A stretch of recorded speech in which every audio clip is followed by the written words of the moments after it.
He was the strongest demon king in history, but after causing too much damage and falling into debt, he's fired by the elders and forced to earn money in the human world. The story begins as we learn about the fight between the light and dark continents, which has been going on for hundreds of years. The humans on the light continent launched countless crusades to eliminate the dark clan, but they couldn't break through the halls guarded by the 7 demon kings. The most powerful among them is the monarch of the first hall named Merlin, and we see him writing his weekly report, but he can't focus because the battle is right outside his palace. His sister Lilith uses her charm magic to make the humans fight each other, but one of the knights suddenly attacks her and sends her crashing to the ground. The humans stop fighting each other, and the knight introduces herself as Alice, the 233rd hero of the kingdom. Lilith realizes her magic didn't work on her because she's a girl, and she starts teasing her, telling her she's cute. Alice pushes her back and rushes to attack her, but Lilith kicks her away. She struggles to land a hit, and Lilith mocks her for being weak, so Alice decides to show her true powers. Lilith attacks her, but she's shocked as her whip made from dragon tendons breaks upon touching Alice's sword. She notes that the Holy Sword Light Anthem can't be touched by dark creatures like her, and she attacks Lilith with her magic. She manages to block it, but Alice suddenly rushes in and captures her. The soldiers start cheering for Alice, but Merlin hears the noise and wonders what's happening outside. Alice asks her master Sage to order her to attack the Demon King's palace, but he turns down her request and summons a giant monster whale. He calls it the ultimate weapon of humanity, since it can destroy everything with a single blow. Alice thinks they should only eliminate the Demon King, but he believes all demons deserve to die, so he wants to wipe them out. He knows how evil the Demon King is, because he's the only person who ever survived after facing him. He launches his ultimate attack to obliterate the demons, but Merlin suddenly arrives to protect them and accidentally lands on Alice. Lilith hugs him, telling him they bullied her, while Alice tells him to watch his step while he's landing. He wonders who she is, so Lilith tells him she's a useless hero, but he knows that Lilith lost to her, so she explains that she just got careless. Alice wishes to fight him, but he sends her flying with just a flick of his finger. Sage calls him his nemesis, but Merlin doesn't even remember him, so he mentions that he was the only person to ever survive after fighting against him. Merlin finally remembers him begging for his life, and notes that he let Sage escape because he promised to sacrifice his men to him. Everyone's shocked hearing this, but Sage explains that it isn't true, saying he's there for humanity's glory and justice. He draws out the magical energy from all his soldiers and fires a powerful energy beam, but Merlin uses his sword to deliver a devastating attack, which kills the monster in an instant. Sage begs for forgiveness and blames Alice for the attack, but they suddenly hear a bell, which freaks Merlin out as he realizes that the weekly meeting has started.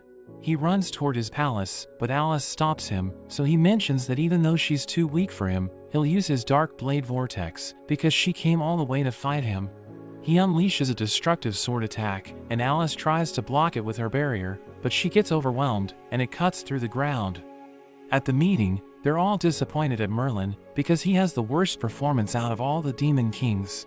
He mentions that he defeated the most crusades and destroyed millions of humans, but they tell him he isn't making money for the palace.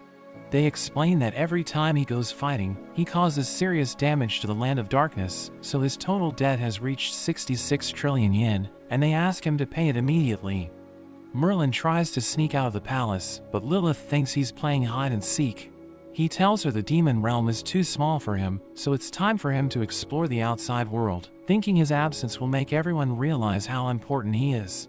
She wonders if he was fired, but he tells her it was totally his own decision, and the elders tried to stop him. He mentions that he's leaving because of his curse, which shrinks his heart if he doesn't fight strong opponents, so he must find them in the Kingdom of Light. But she thinks he has no skill other than being a demon king, so he won't survive in the outside world.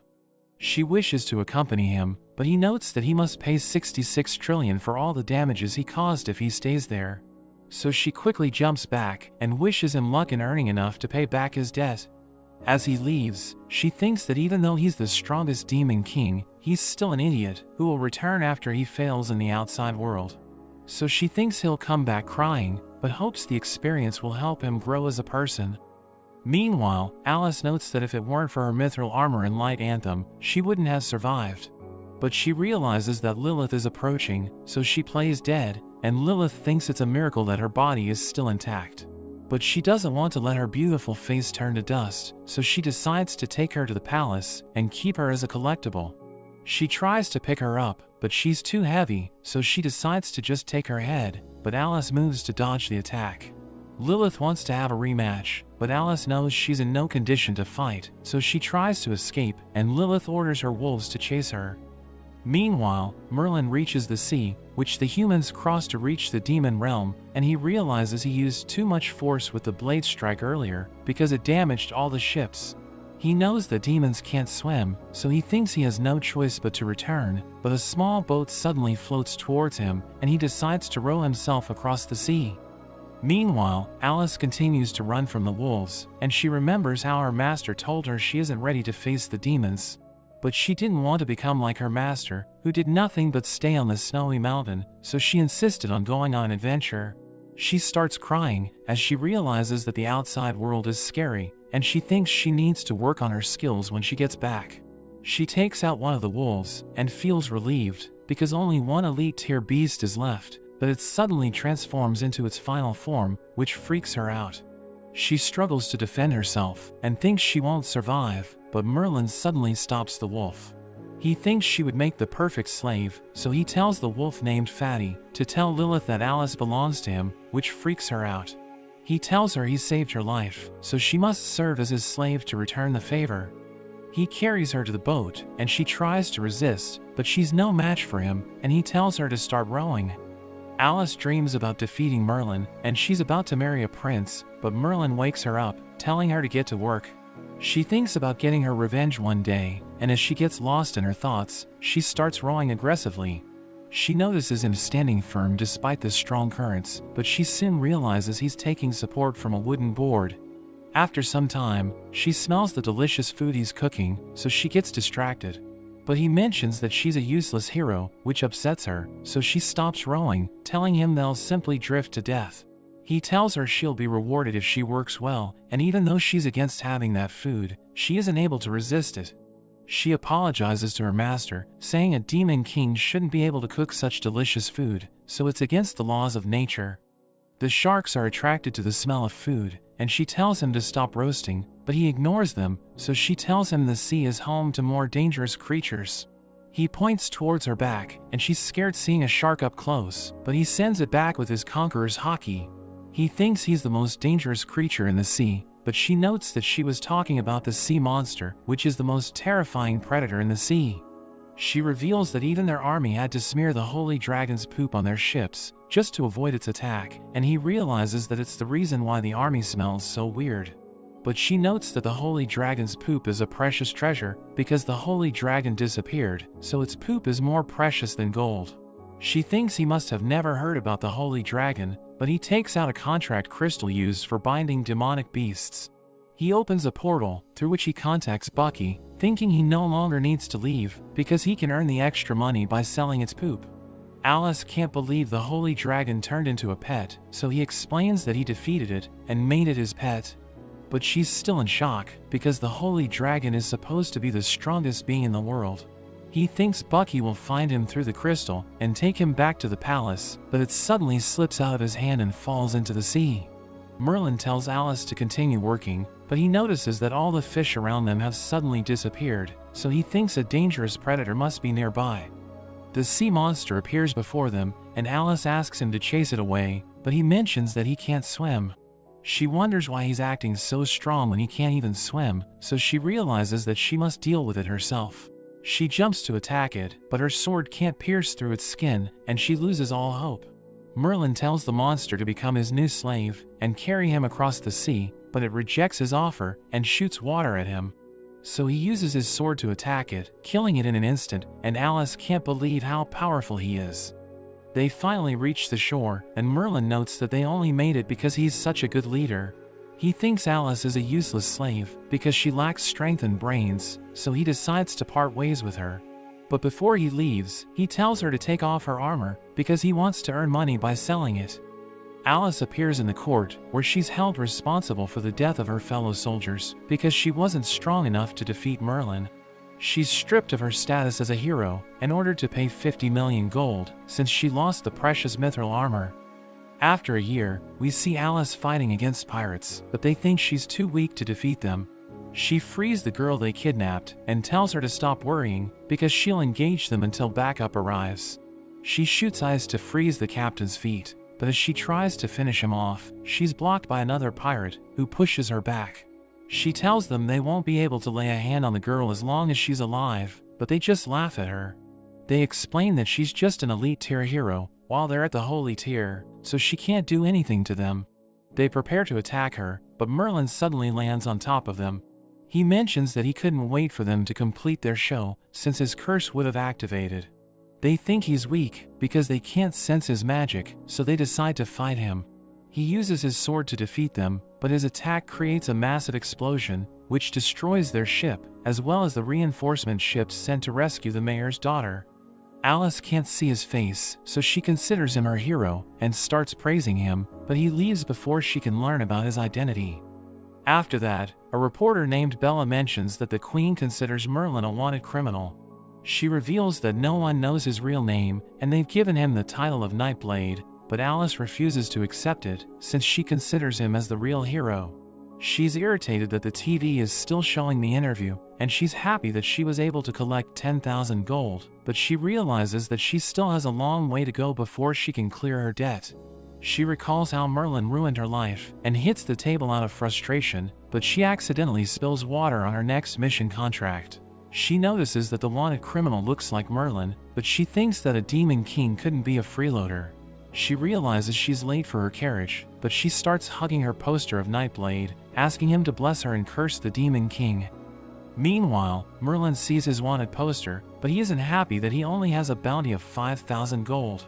He realizes he was careless because he wasted all the money he got from selling the armor, but he thinks everyone should be honored if he dines at their place instead of calling him a freeloader.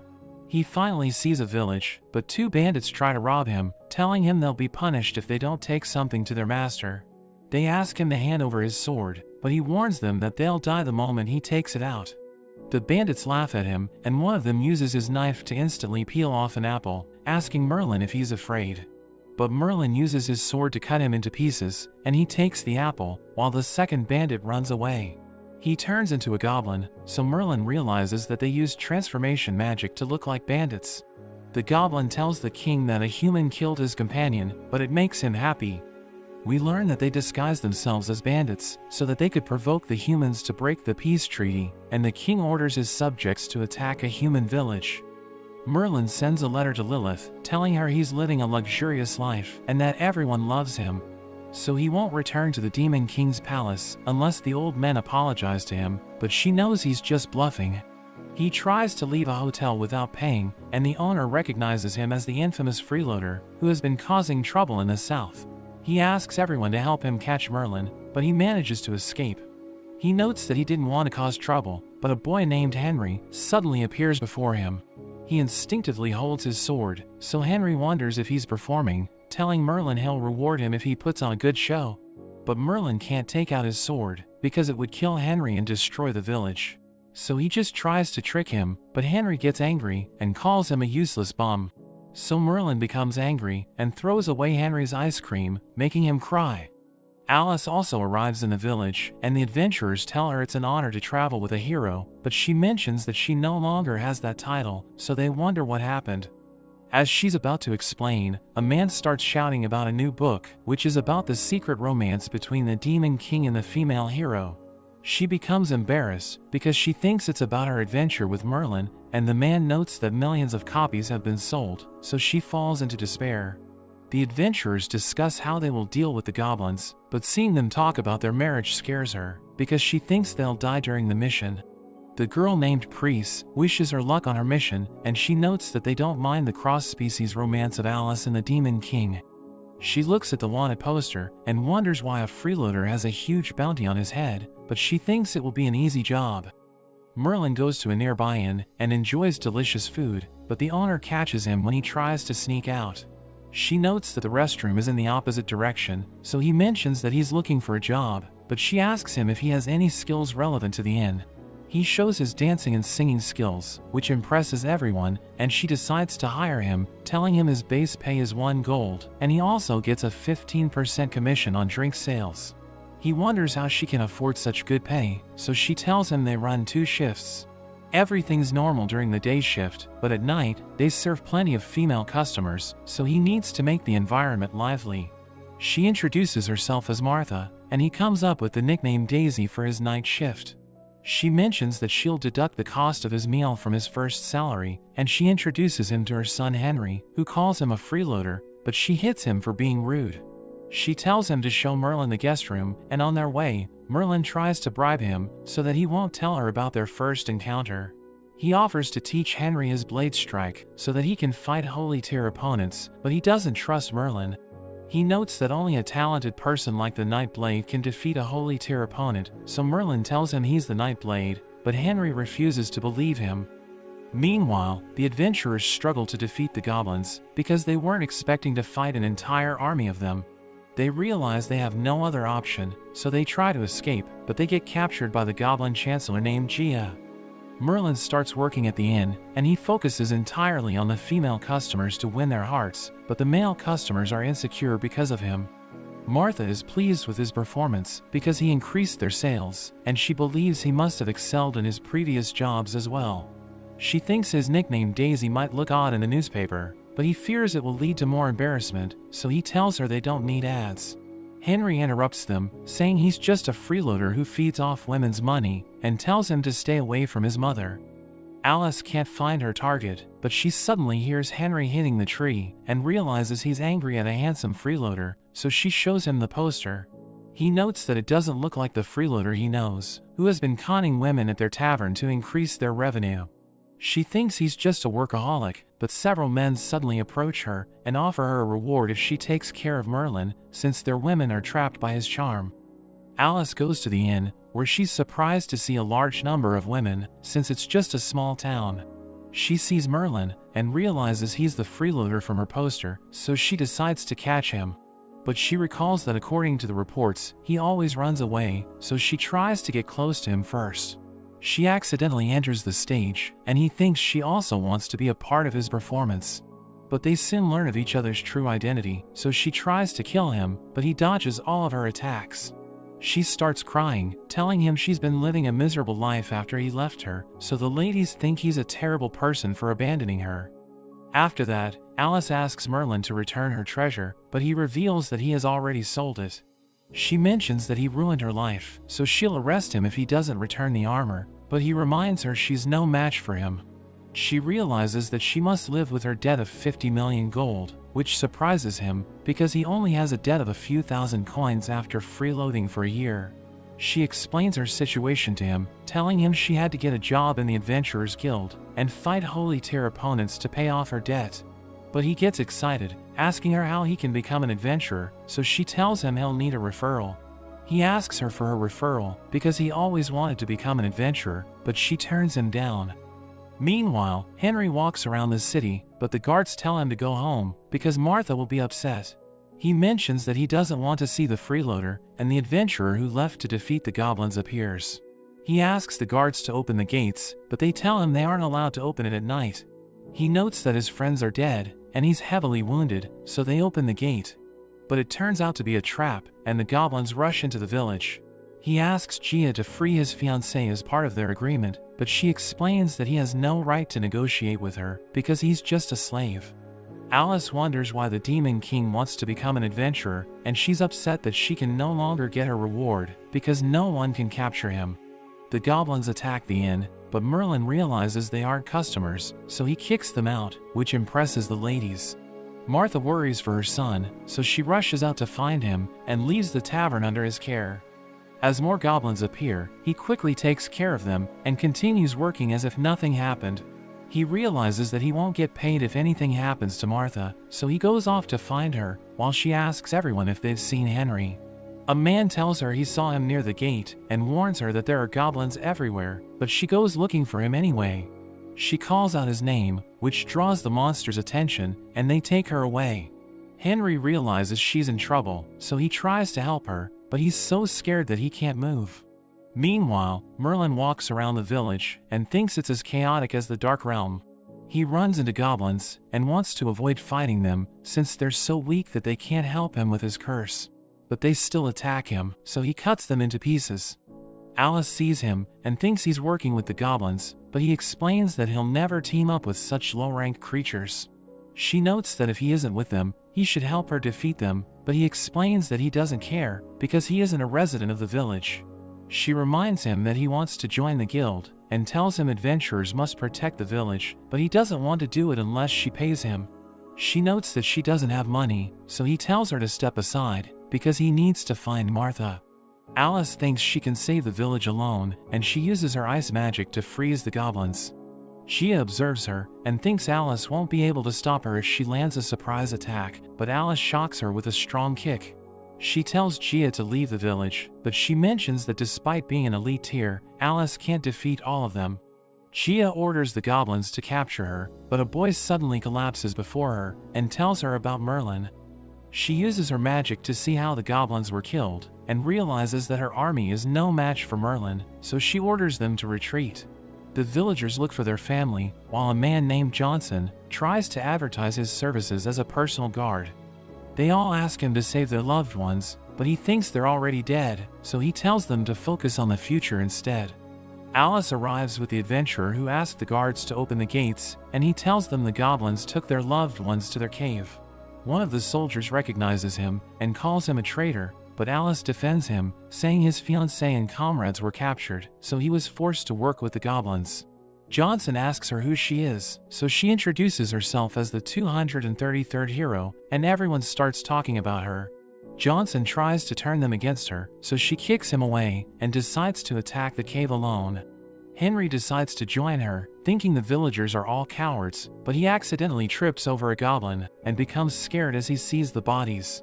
He goes to take his father's sword so that he can use it to save his mother. The unconscious goblins suddenly wake up, and he tries to attack them, but they easily defeat him. They're about to finish him off, but Merlin arrives to save him and tells them they're making him angry because they're the reason why he needs to work overtime. Henry tries to leave with the sword, and Merlin tells him to stay home, but he notes that he needs to save his mother. Merlin thinks he's always causing trouble, but he remembers the time he had to fight to save his sister, and decides to help Henry. He notes that it will be the first time he lifts his sword for a human, but he doesn't know where the goblin's cave is. He hears a group of humans planning to rescue their loved ones in the goblin's lair, so he decides to join them. He volunteers to be their leader, telling them he's a strong warrior, but they think he isn't fit to lead them. Henry tries to tell them he's a capable fighter, but he doesn't want to explain himself, so he decides to appoint Johnson as their leader instead. They're glad that he'll lead the rescue, because they think he's a reliable warrior, but he's too scared to face the goblins. Alice sneaks into the cave by distracting the goblins, while Gia tells the Goblin King about their raid. He praises her for capturing humans, but she tells him she encountered 2 strong fighters in the village. She claims that she could have defeated them, but she led them to the cave instead, so that he could enjoy watching them suffer. They finally arrive outside the goblin's cave, and Johnson starts shivering in fear, while Henry rushes to fight the goblins, but Merlin stops him because he knows it's a trap. Gia activates her fire barrier and tells them to surrender if they want to live. Merlin walks through it, which worries Henry, but he notes that the heat is nothing compared to the magma under his house. Gia notes that even holy tier warriors can't break through it, so the humans don't stand a chance, but Merlin suddenly appears behind her, telling her he walked right through it. She wonders who he is, but he can't reveal his true identity, so he tells her he's Daisy, and he manages to charm all the goblins. He grabs her hand and asks her to just hand over Martha, but she refuses and tries to burn him with her magic. But he easily stops her flames, so she realizes that he's been hiding his true powers. She uses her ultimate move to surround him with her flames, but he sneezes and sends all the goblins flying. She wonders if he's a monster, but he just flicks her, which sends her crashing into the mountain. The fire disappears, and Johnson can't believe Merlin was able to defeat Gia because she's an elite tier mage. And as he enters the cave, they notice that his silhouette is similar to that of the Nightblade. Meanwhile, Alice frees the prisoners, but she's spotted by goblins, so she tells Priest to lead everyone out of the cave while she handles them. She quickly defeats them, but accidentally enters the king's hall, where she sees him waiting for her. He reveals that Gia told him she'll deal with one of the attackers, and she'll send the other one to him, since he hasn't fought a strong opponent in ages. She realizes he's a holy tier fighter, and thinks he focuses on brute strength, but he surprises her with his speed, and shatters her ice shield. Merlin tries to find Martha, but he gets lost in the cave, because there are multiple paths. The Goblin King tries to grab Alice, but she jumps back and cuts his arm, which impresses him, because he knows that his previous hit broke her bones. He thinks she's just an ant compared to him, but she mentions that her master taught her that underestimating an opponent can be fatal. He manages to capture her, but she uses her giant ice sword to break free. She lands a combination attack, and thinks it's over, but he reveals that he was just pretending to be dead, since he likes to see his opponents fall into despair. He heals his wounds, and transforms his body before punching her away. Meanwhile, Priest and the others try to escape from the cave, but they soon find a figure in front of them, so they think they're surrounded by goblins. But it turns out to be Merlin, who's happy to see Martha, and he asks her to give him a bonus for working overtime. She grabs his arm and runs, because they don't have much time, but he stops and instantly takes out the goblins chasing after them. She asks him to save Alice, since she helped them escape, but he wonders if he should help her or leave her. Martha promises to triple his salary if he saves her, so he decides to do it. Priest tells him to be careful, and advises him against entering a hall filled with gold coins, because the Goblin King is a holy tier opponent. He storms off, thinking he'll get rich after defeating a powerful enemy, but they think he's just worried about Alice. He knocks out several goblins on his way to the king's hall, and blasts through the entrance, but he ignores the king and starts looking at all the gold.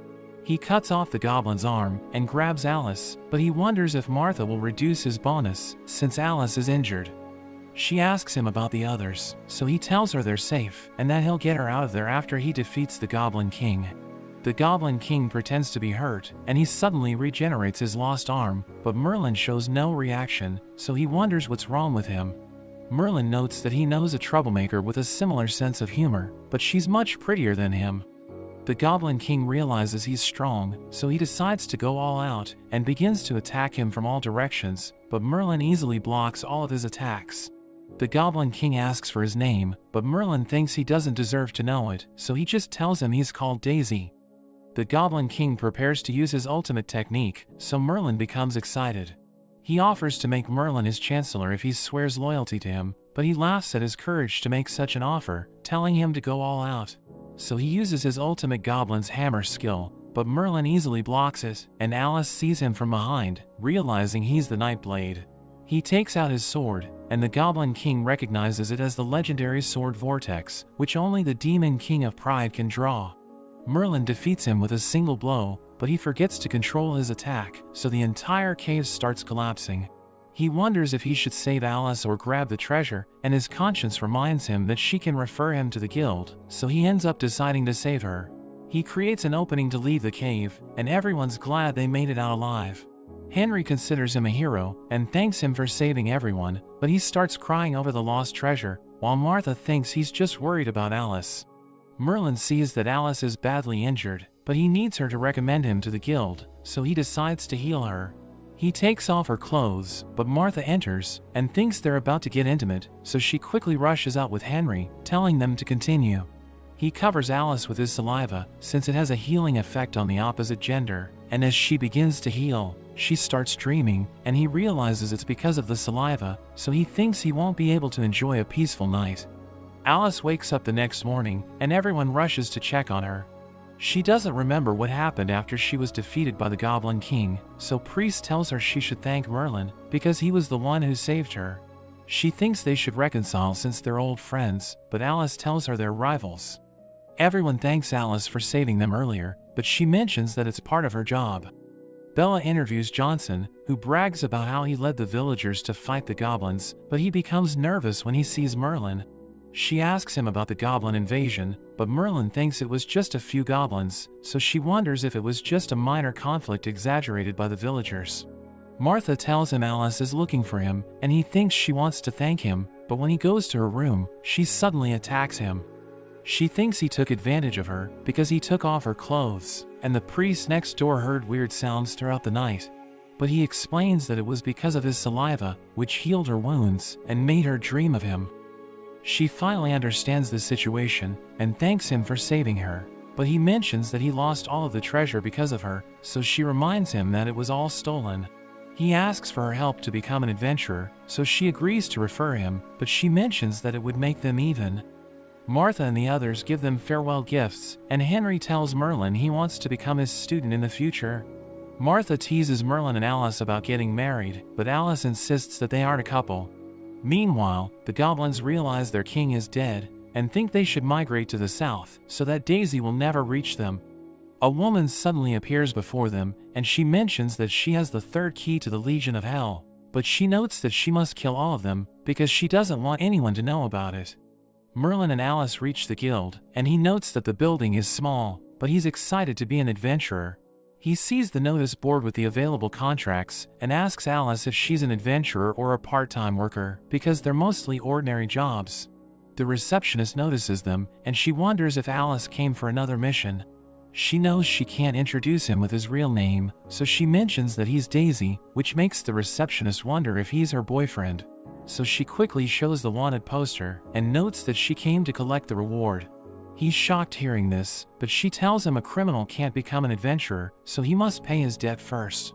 The receptionist named Lou tells her that even though it follows the rules, she'll only get 10% of her actual reward. Lou deducts the money she owes the guild, and gives her 50 gold coins, which makes her sad, but Merlin tries to steal them, saying he was the one who turned himself in. She tells him she lost thousands of gold because of him, so he reminds her of how he saved her life multiple times.